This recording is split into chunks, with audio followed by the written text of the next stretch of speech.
Hey guys, and welcome back to this channel. In this video I'll be showing you guys how you can search for video effects on CapCut PC. Now this feature wasn't available before, so update your app first, select the effects page, and then just search for effects. Here you can also search from the trending materials. A lot of people are looking for the vertical blur effect. I'm just going to search it and press enter, and it will show you effects that have the word blur in it, but on the top effects it will show vertical blur. And I know a lot of people have been searching for this effect, and now you can by just searching it up.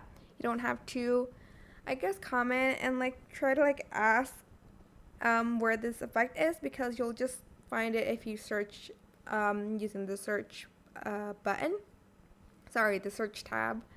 But that is it. I hope this tutorial was helpful for you guys. Don't forget to like, comment, share, and also subscribe to this channel if you haven't done that already. If you have any questions, just leave it in the comment section down below, and I'll try my best to answer them all for you guys.